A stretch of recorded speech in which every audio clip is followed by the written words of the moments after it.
ஓம் ஸ்ரீராம ராம ராமேதி ரமே ரமே மனோரமே சகசிரநாம தத்துல்யம் ஸ்ரீராம நாம வராணனே.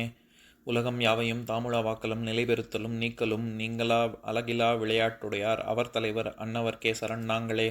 எத்திர எத்திர ரகுநாத கீர்த்தனம் தத்திர தத்திர கிருத்தமாஸ்தகாஞ்சலிம் வாஷ்பவாரி பரிபூர்ணலோச்சனம் மாருதிம் நமது ராட்சசாந்தகம். அஞ்சிலே ஒன்று பெற்றான் அஞ்சிலே ஒன்றை தாவி அஞ்சிலே ஒன்று ஆறாக ஆரியர்க்காக ஏகி அஞ்சிலே ஒன்று பெற்ற அணங்கை கண்டு அயலாரூரில் அஞ்சிலே ஒன்றை வைத்தான் அவன் எம்மை அழித்துக் காப்பான். இன்னைக்கு நம்ம கம்பராமாயணத்துல பாலகாண்டத்துல திரு அவதார படலத்துல 28வது பாட்டு பார்க்க போறோம்.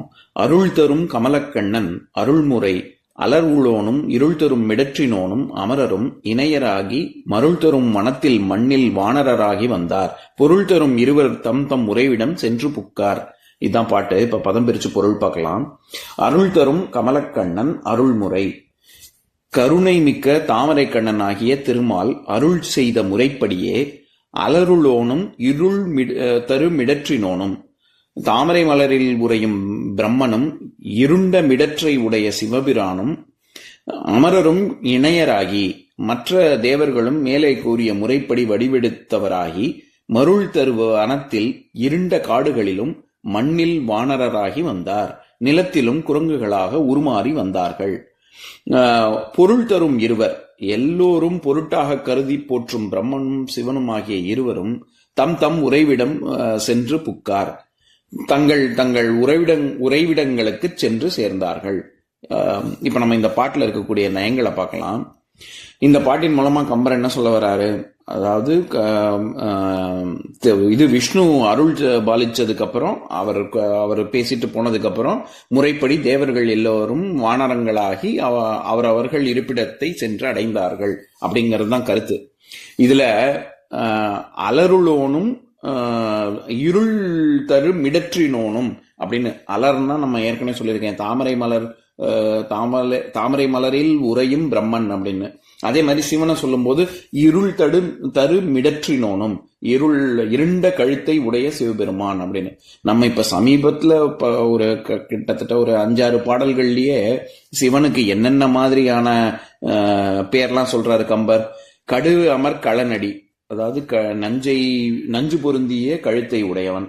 தோகை பாகன், பெண்ணை ஒரு பக்கம் பார்வதியை வைத்துக் கொண்டிருக்கும் அர்த்தநாரி, அதைத்தான் தோகை பாகன் அப்படின்னு சொன்னாரு. அதே மாதிரி கரை மிடற்று இறை அப்படின்னாரு, கரை பொருந்திய கழுத்தை உடைய இறைவன் அப்படின்னு. அடுத்தது மதிவளர் சடைமுடி மழுவலாளன் அப்படின்னு சொல்லியிருக்காரு.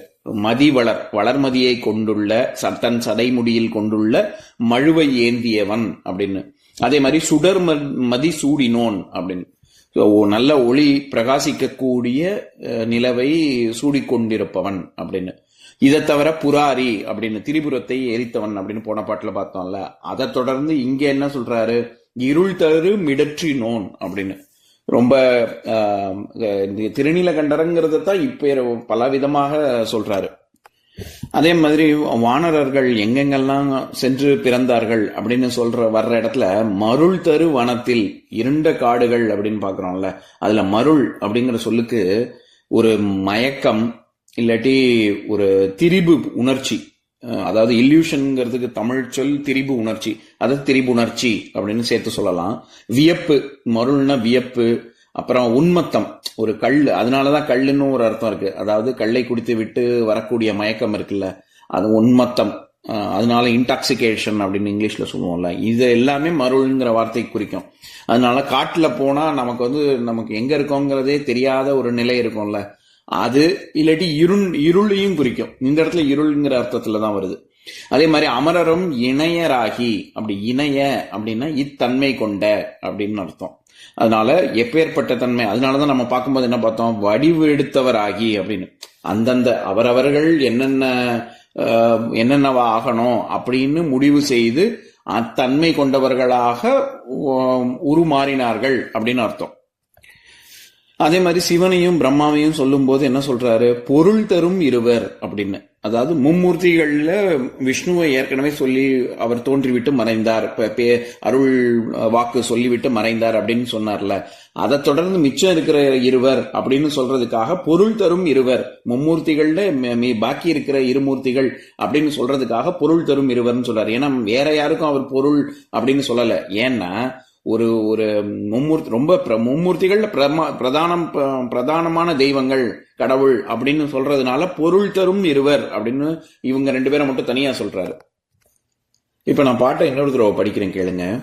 அருள் தரும் கமலக்கண்ணன் அருள்முறை அலர உள்ளோனும் இருள் தரும் மிடற்றினோனும் அமரரும் இணையராகி மருள் தரும் மனத்தில் மண்ணில் வானரராகி வந்தார். பொருள் தரும் இருவர் தம் தம் உறைவிடம் சென்று புக்கார். இன்னொரு நாள் இன்னொரு பாட்டு பார்க்கலாம். ஓம் சாந்தாகாரம் புஜகசயனம் பத்மநாபம் சுரேஷம் விஸ்வாதாரம் ககனசத்ரசம் மேகவர்ணம் சுபாங்கம் லக்ஷ்மீகாந்தம் கமலநயனம் யோகி ஹிருத்யானகம்யம் வந்தே விஷ்ணும் பவபயஹரம் சர்வலோகைகநாதம்.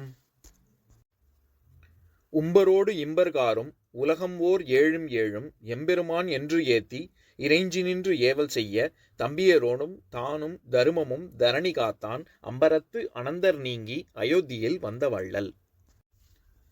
ஓம் பூர்ணமத பூர்ணமிதம் பூர்ணாத் பூர்ணமுதஸ்யதே பூர்ணஸ்ய பூர்ணமாதாய பூர்ணமேவாவசிஷ்யதே.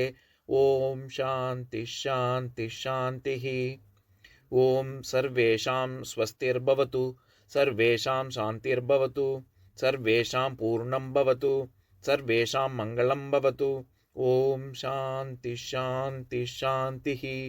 ஓம் சர்வே பவந்து சுகினஹ சர்வே சந்து நிராமயாஹ சர்வே பத்ராணி பஷ்யந்து மா கஷ்சித் துக்கபாக் பவேத்.